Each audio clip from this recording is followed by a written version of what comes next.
तो भारत के इलेक्ट्रॉनिक्स बाजार में ना एक बड़ी दिलचस्प दौड़ चल रही है। एक तरफ है आदित्य विजन और दूसरी तरफ है इलेक्ट्रॉनिक स्मार्ट इंडिया।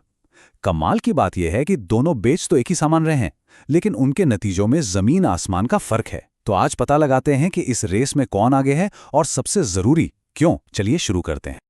सबसे पहले इस रेस का पूरा मैदान समझेंगे, फिर देखेंगे कि कैसे एक बिन बुलाए मेहमान यानी मॉनसून ने खेल पर असर डाला।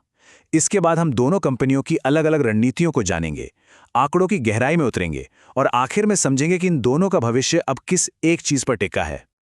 तो देखिए, आदित्य विजन और इलेक्ट्रॉनिक स्मार्ट इंडिया दोनों एक ही नाव में सवार हैं। ये टीवी, एसी, मोबाइल, लैपटॉप मतलब दूसरे ब्रांड्स का सामान बेचते हैं। लेकिन यहीं से कहानी अलग हो जाती है, क्योंकि उनके काम करने का तरीका और नतीजे दोनों ही बिल्कुल जुदा हैं।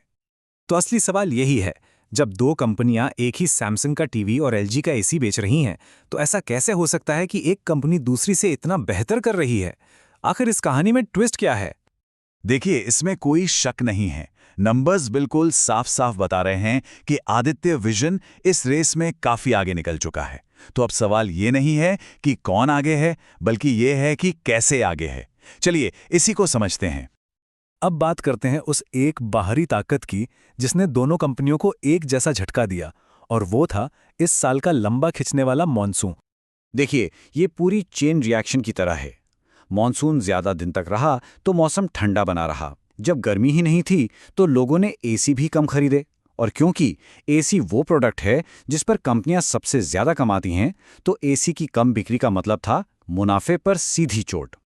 अच्छा, अब ये समझना बहुत जरूरी है कि एसी की बिक्री इतनी मायने क्यों रखती है। जब ये कंपनियां एक मोबाइल या लैपटॉप बेचती हैं तो उन्हें लगभग 10% का ग्रॉस मार्जिन मिलता है। लेकिन जैसे ही वो एक एसी बेचती हैं, ये मार्जिन सीधा डबल होकर करीब 20% हो जाता है। तो जाहिर है, जब एसी कम बिकेंगे तो मुनाफा तो गिरेगा ही। वैसे अगर इस तरह का ब्रेकडाउन मार्केट को समझने में मदद कर रहा है, तो एक सेकंड रुककर लाइक और सब्सक्राइब जरूर करें। इससे हमें ऐसी ही और बातें आप तक लाने में बहुत मदद मिलती है।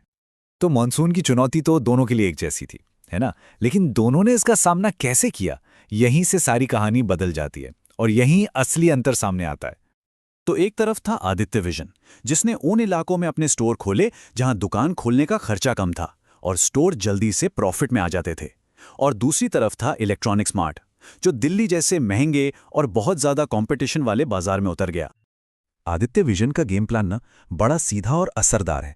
वो पहले एक इलाके को पकड़ते हैं, जैसे बिहार, वहां के किंग बन जाते हैं। और जब वहां 50% से ज्यादा मार्केट शेयर हो जाता है, तब वो बगल के बड़े राज्य जैसे यूपी में जाते हैं। ये एक बहुत ही सोची समझी रणनीति है। वहीं दूसरी तरफ इलेक्ट्रॉनिक स्मार्ट की मुश्किलें बढ़ती गईं। वो सीधा दिल्ली जैसे एक बहुत ही मुश्किल मार्केट में कूद गए। वहां उनके नए स्टोर उतना बिजनेस नहीं कर पा रहे थे, खर्चे बहुत ज्यादा थे और लोन से बिजनेस बढ़ाने की वजह से ब्याज का बोझ भी बढ़ रहा था। रणनीतियों की बात तो बहुत हो गई, पर असली कहानी तो नंबर्स बताते हैं, है ना? तो चलिए देखते हैं कि आंकड़ों में कौन सी रणनीति काम करती हुई दिख रही है। और ये स्लाइड, ये तो पूरी कहानी एक ही तस्वीर में बयां कर देती है। सोचिए, एक तरफ आदित्य विजन, जो इतने मुश्किल वक्त में भी 4% की प्रॉफिट ग्रोथ निकाल लेता है, और दूसरी तरफ इलेक्ट्रॉनिक स्मार्ट, जिसका प्रॉफिट 40% गिर गया। ये बहुत बहुत बड़ा अंतर है। इस टेबल पर नजर डालें तो सेल्स ग्रोथ में आदित्य विजन थोड़ा सा ही आगे है, लेकिन असली खेल तो प्रॉफिट ग्रोथ में है, जहां एक प्लस में है और दूसरा -40% पर। इतना ही नहीं, आदित्य विजन ज्यादा तेजी से नए स्टोर भी खोल रहा है, जो दिखाता है कि उनका मॉडल काम कर रहा है। तो अब आगे क्या? अब इन दोनों कंपनियों की किस्मत एक ही चीज पर आकर टिक गई है, और वो है मौसम। ये बात हम नहीं कह रहे, ये खुद आदित्य विजन का मैनेजमेंट कह रहा है। वो साफ साफ मानते हैं कि उनकी आगे की ग्रोथ इस बात पर टिकी है कि अगली गर्मियां कितनी तेज पड़ती हैं। ये दिखाता है कि मौसम का फैक्टर कितना ज्यादा जरूरी हो गया है। तो कुल मिलाकर मामला ये बन गया है कि इन कंपनियों में पैसा लगाना उनकी बिजनेस स्ट्रैटेजी से ज्यादा मौसम पर दांव लगाने जैसा है। अगर गर्मी अच्छी पड़ी तो एसी बिकेंगे और इनकी चांदी हो जाएगी, लेकिन अगर मॉनसून फिर से लंबा चला या गर्मी कम पड़ी तो मुश्किल बढ़ सकती है।